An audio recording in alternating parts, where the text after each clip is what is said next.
Hello everyone, শারদীয়ার শুভেচ্ছা দিয়ে শুরু করছি আজকের রেসিপি। আমাদের প্রথম পুজোর স্পেশাল রেসিপি ভেজিটেবল চপ।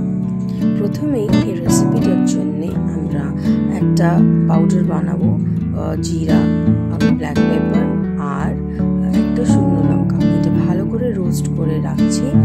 এবার একটা কড়াইতে তেল দিয়ে আমরা প্রথমে একটু চিনে বাদাম ভেজে রাখছি। তারপরে আদা কুচি আমরা ভালো করে ভেজে ওর মধ্যে বিট আর গাজর কেটে দিয়ে দিচ্ছি। যেহেতু আমি বিট আর গাজরটাকে বড় বড় করে কেটেছিলাম, মিক্সিতে একটুখানি ঘুরিয়ে নিয়ে ওটাকে ছোট করে নিচ্ছি। আপনারা চাইলে ছোট কেটে একেবারে করতে পারেন। এরপরে ওপর থেকে আমরা মটরশুঁটি দিয়ে আর নুন দিয়ে ভালো করে আমরা এটাকে তৈরি করছি।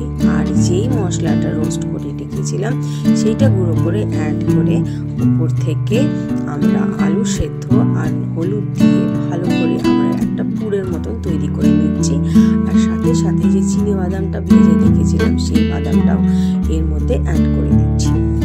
এরপরে চপগুলো করার আমরা প্রসেস স্টার্ট করছি। কি করে করব? প্রথমে হাতে একটুখানি একটা পোর্শন নিয়ে এটাকে ময়দা আর জল দিয়ে গোলা যে আমরা ব্যাটারটা করেছিলাম সেটা ঠিক করে, তারপরে ড্রাই ময়দার একটা কোট করতে হবে। ময়দা কোট করে এরপরে আবার ওই সেম প্রসেস দুবার করতে হবে। করে আমরা কিছুটা ব্রেড ক্রাম্বস নিয়েছি, সেটাকে ভালো করে চপগুলোর দিক থেকে ভালো করে কোট করে নেব। যত ভালো করে কোট করব এটা ততটাই মানে ক্রিস্পি হবে আর ক্রাঞ্চি হবে। এই জিনিসটা করার পরে আমরা বাকি যে আমাদের চপগুলো আছে এক এক করে সেম প্রসেসে আবার করে নিচ্ছি। বাঙালি মানে আমরা সবাই চপ খেতে দারুণ ভালোবাসি। আর পুজো মানে আমরা বিভিন্ন রকমের রেসিপি ট্রাই করি। এই ধরনের রেসিপি যদি কিছু আমরা জেনে থাকি সহজভাবে বাড়িতে তৈরি করতে পারি। আর এটা আগেও করে রাখা যায়। আগে করে রাখলাম, বানানোর সময় জাস্ট ফ্রাই করে নিলাম।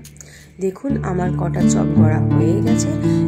এরপরে আমি একটা প্যানের মধ্যে কিছুটা সাদা তেল অ্যাড করছি। আমি এটা ডিপ ফ্রাই করছি না, আমি সাদা তেল কিছুটা অ্যাড করে এক এক করে লো ফ্লেমে চপগুলোকে আমি ভাজছি। বেশি জোরে ভাজলে, বেশি আঁচে ভাজলে এগুলো বাইরে থেকে পুড়ে যাবে, ভেতরে কাঁচা থাকবে। তাই জন্যে একদম লো ফ্লেমে ভালো করে এক এক পিঠ করে আমরা ভেজে নেব। আর তাহলেই আমাদের ভেজিটেবল চপ একেবারে রেডি। এটা ট্রাই করলে নিশ্চয়ই জানাবেন, আশা করি ভালো লাগবে।